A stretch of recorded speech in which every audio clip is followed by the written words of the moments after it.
My name's Randy Schieffer. I'm 70 years old. I had my NDE when I was 67, 3 years ago, and I live just right outside of Pensacola, Florida. So it's we've been here for about 8 years, and we just really love the area. This is where I caught COVID. I don't know how I got it or where I got it from, but it was in March of 2020 when I got sick. And I was so sick that I was hospitalized. And after being in the hospital for 24 hours, went straight onto a ventilator. I was on the ventilator for just over 24 hours when I maxed out the ventilator and went into acute respiratory failure. And they put me on a helicopter and they flew me over to a larger hospital in Pensacola, where I underwent surgery and for and I went on to ECMO machine. It's a total heart-lung bypass machine since I was in acute respiratory failure.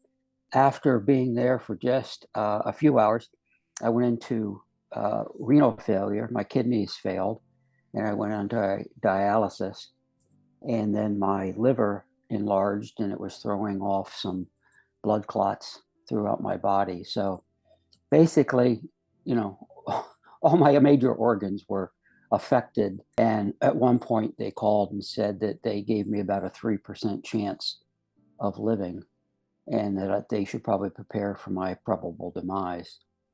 And so it was during this period, and a matter of fact, it was just, I went into the hospital on March the 26th of 2020, and I got out of the hospital on May the 9th of 2020. So I was in the hospital for 6 weeks, in a coma for 4 weeks.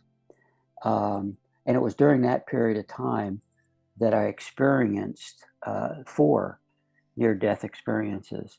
And I have no idea what order that these came in, but I remember I was in a tunnel, a black tunnel, and I wasn't traveling real fast, but I was moving through this tunnel, and the tunnel was wrapped with light.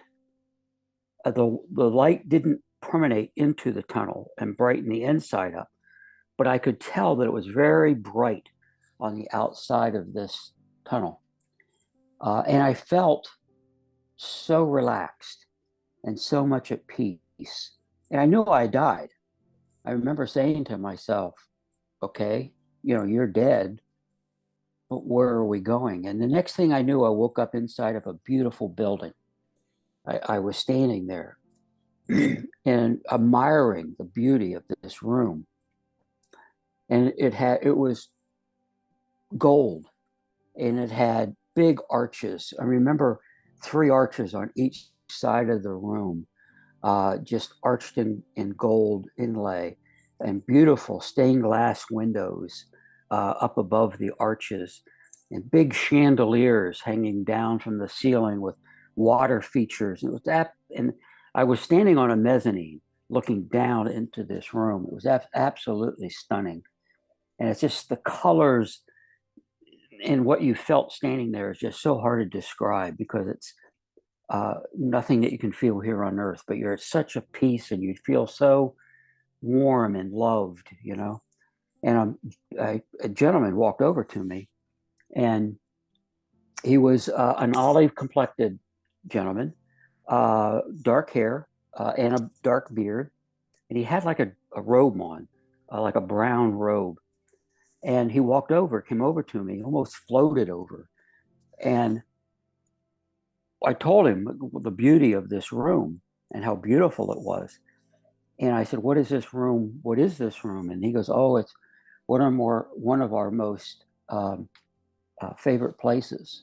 He said it gets the most visitors. And he says, but you don't belong here. He says, you have to leave. And he pointed over to a set of oak doors, beautiful oak doors, big, magnificent oak doors, all hand carved.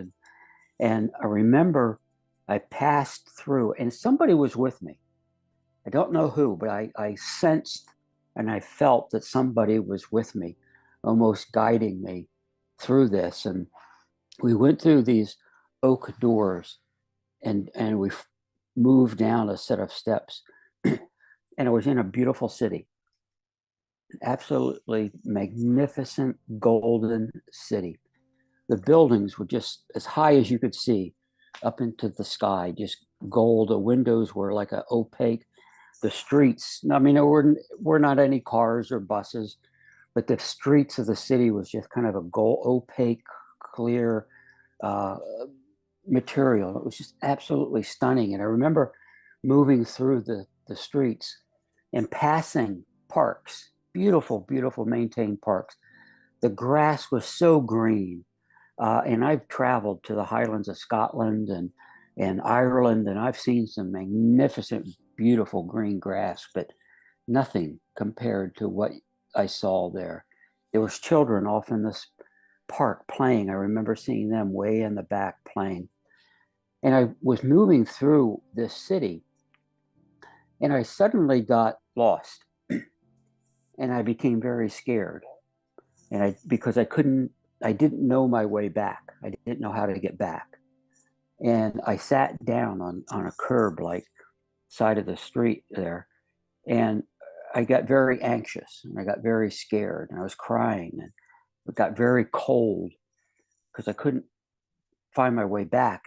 And although I could see people, or I felt people moving back and forth, I couldn't see them.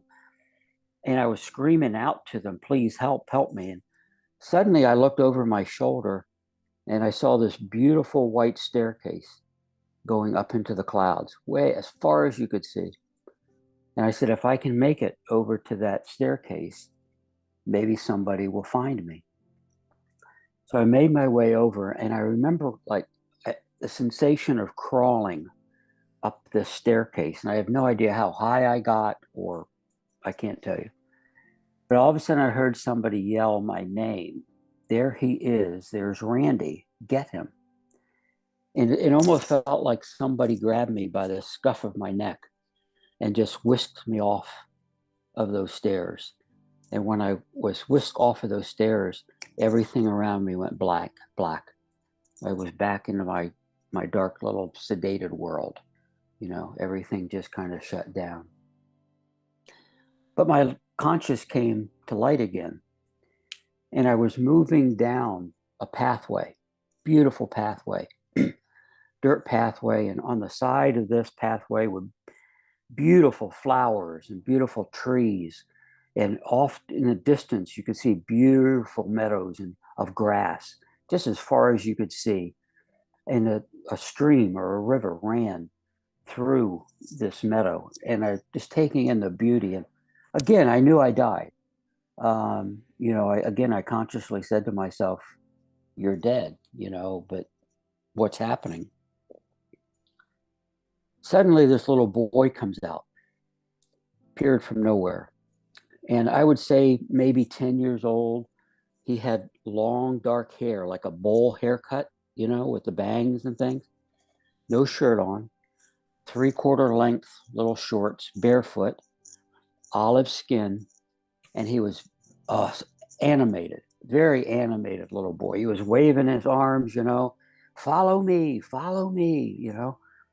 So he took me down this pathway further, and we entered into another room. And again, this room was beautiful.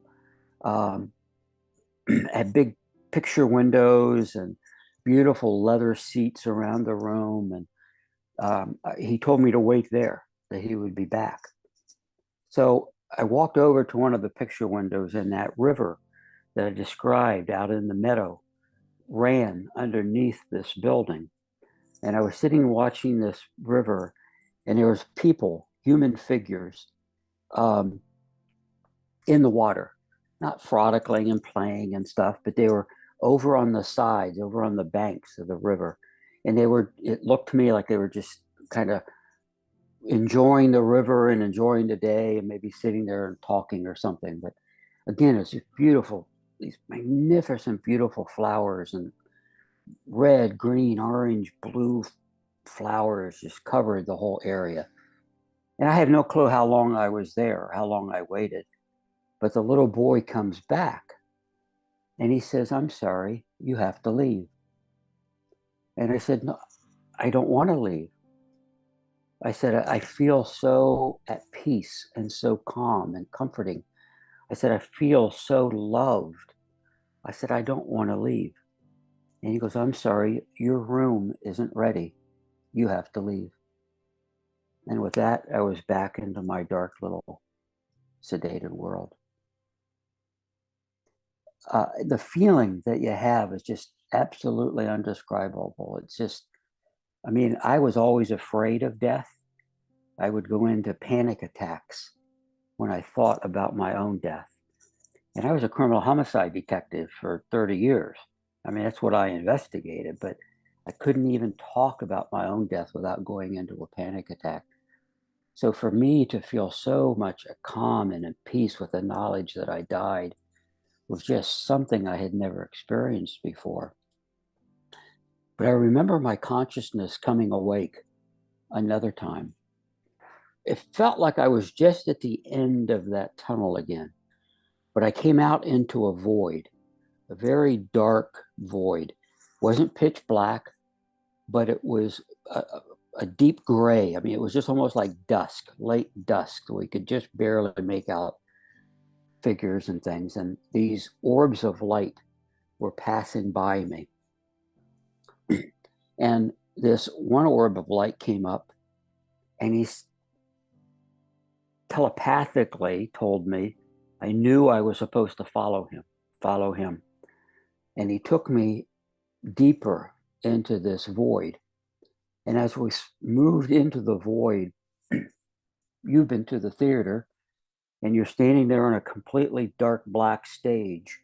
And then suddenly a little light comes on over in the corner and it gets brighter and brighter and brighter. And you see the actress or the actor standing there on the corner of the stage. Suddenly, my mother in law, my deceased mother in law, appeared that same way. That little light started to come on. It got brighter and brighter and brighter. And there she was. She was sitting there. And I recognized her immediately. And I started to call her out to her. "Dolores, Dolores, it's Randy. I'm here. I'm here." And she was sitting, and she was sitting very regally. I mean, straight and tall and proud. And her hand was resting on the armchair. Her right arm was resting on the armchair, and her other arm was resting on some type of a counter. And she was dressed in this beautiful white gown with a white sash around her waist, and her hair was pulled up like into a bun, and she wore this beautiful white ribbon around the top of her head. And she looked over at me only briefly, and I was yelling and screaming at her, you know, and then she looked away. She wouldn't acknowledge me. My guide told me we need to move further, deeper into the void. And as we started to go deeper, way in the back, and something very unique about being in heaven is that you can sense and know what's going on around you for 360 degrees. And so I knew way back and behind me, her light was slowly dimming and slowly going off until she just disappeared. And a young man came running by us very quickly. And it was my deceased brother-in-law, probably a teenager, very young. And I knew it in an instant that I knew it was my deceased brother-in-law. He passed us. We stepped moving into the void, and suddenly, way in the back, way in the distance of this void, this light started to come on again. And I knew in a second that it was my mom, my dad, and my deceased sister standing there. I knew it. And I started yelling at them. "Mom, Dad, Gina, it's me. It's Randy, I'm here, I'm here." And they only looked at me. They were some way distance away from me, so it was hard to see, but I got the sense that they were looking at me, but then they all looked away. And they didn't want me to pass further. They didn't want me to come further because I definitely felt that there was some type of a barrier in front of me, and it was moving along with us as we moved into this void. And I don't think they wanted me to pass. My kids told me it was the veil of death, and they didn't want me to come through because I was not a very religious person. I don't have any religious background. I was baptized Lutheran, became a Catholic so my girls could attend Catholic school. My wife is a lifelong Catholic, but I was a doubter. I was a skeptic. I wasn't sure if all of this even existed. So as we were standing there, and that light started to go off over my parents, way behind me in the distance, off to my right, for some reason, this orb of light caught my attention. And he was moving very, very quickly. This orb of light came up to me very fast. And he stops right in front of me. And the word, now I was in the Air Force for 20 years, so I'm a veteran.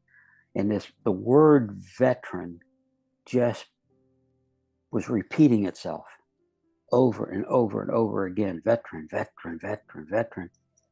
And this image stops and his face materializes just for a brief second. And he says to me, "Tell Madison at the salon her grandfather's okay." And he moved over onto a white porch. And there was somebody with him. I don't know who it was, but it was some type of a light figure there that was with him. And he started making red, white, and blue ribbons and American flags, red, white, and blue flags. And very shortly after that, my guide told me, he says, "You have to leave. You have to go back." And I was gone. Everything went black. I was back. So when they came out of my coma, I was telling my daughter all of this. And when I finally got released from the hospital, I had to learn to walk again. And I was in a wheelchair. And it was probably about, maybe 8 to 12 weeks before, since I had a haircut. I mean, I was looking pretty shabby. And so I wanted to get my hair cut, but COVID was going on. I didn't know what the barbershops, because my kids, my wife and my children filled me in on what was happening, what I had missed for 6 weeks of the world, So they were filling me in about all the shutdowns, and, everybody had to stay home. And so this dresser right behind me, for some reason, I started to root around. I couldn't even tell you what I was looking for, but I came across a business card to a local barbershop here in town. And I had been there a couple of times. I wasn't a regular client there, but, I'd been there a few times. So I took it out to my wife and I said, "Could you call down, see if they're open, and see how they're handling haircuts with COVID?" So I came back into my bedroom, and a few minutes later, my daughter comes in. She's the nurse, and she came in because she moved home to take care of me, to help care for me. And she started questioning me. Where did I get the card? How long have I had the card? Where did I find the card? All these questions. And I kept telling her, I said, "I don't know." I said, "I was looking in my dresser and it was there." I said, "I don't know where I got it. I don't know anything about it." And she said, "Dad, I think we found your Madison." And I said, "What are you talking about?" And she handed me the card, clearly printed, just like a business card. Printed on the card was Madison Logan. I've never seen it before. And I said, "Get me an appointment with Madison." So she did.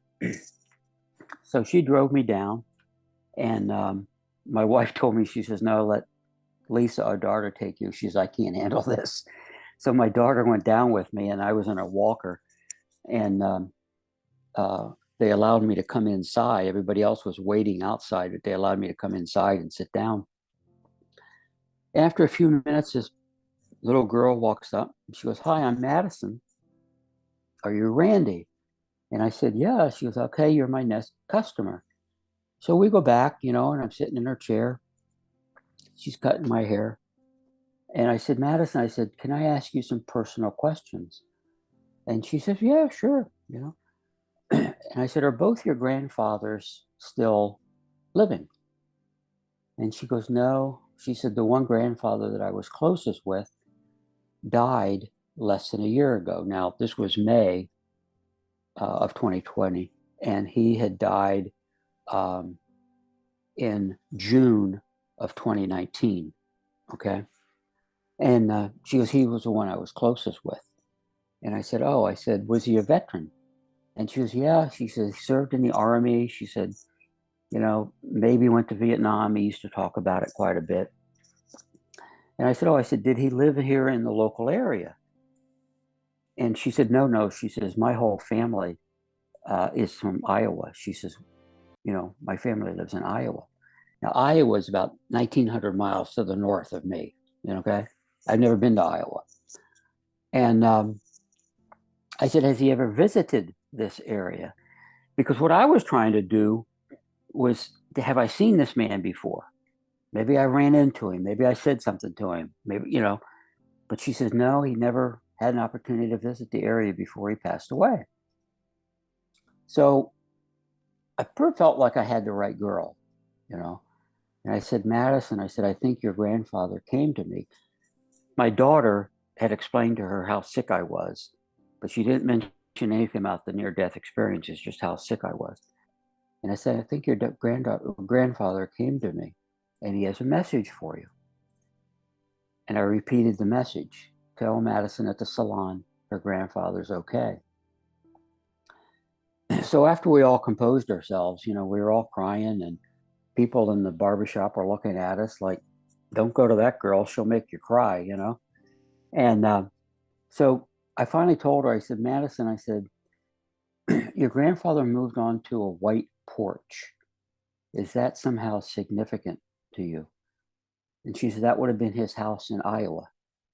He has a white porch and he loved sitting on the white porch. He used to go out and sit and talk to the people as they would walk by the house. He loved sitting on the white porch."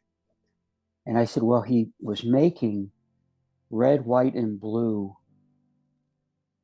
American flags and ribbons." I said, "Is that somehow significant?" She looked at me like I had a third eye. I mean, she stepped back, and after a few seconds, she composed herself. And she said, "He belonged to the American Legion in Iowa.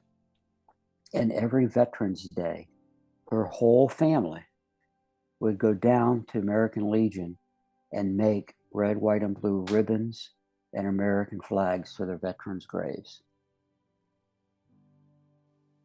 So not only, I mean, they validated it for me. You know, I didn't know this man. I didn't know who he was. I didn't know where he lived. So his name is John. So John not only gave me information of how I could find Madison by presenting me with that card, but he also gave me information that only the family would know. I didn't know the man. I didn't know the family. Never met him before. God wants us to love one another, and that's what I brought back. Now, personally, I have changed. Even my family and my friends have said how much I have changed as a person. I'm much more open. I'm much more caring as an individual. Um, I was very much a type A personality as a criminal investigator. And my master's degree is in forensic science, if you want to talk about science, you know. Um, but I'm much more laid back. I'm calm. I'm a much calmer person than I was before. I'm most accepting, and I think I'm more loving. And that's what I meant by COVID saved my life, because I was a skeptic.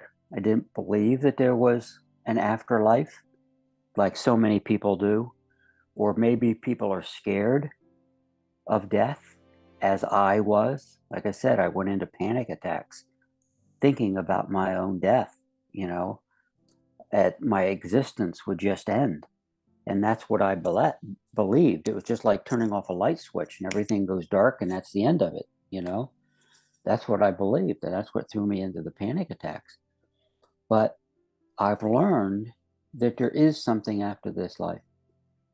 I experienced it, you know, and God, whatever form He may take for you, God allowed me to see it, experience it, and He gave me the evidence. As an old, crusty criminal investigator, I always needed evidence of a case, you know, to prove my case in court. I needed that evidence. God gave me that evidence. He knew that's the only way that I was going to get convinced that He existed. And He provided that to me.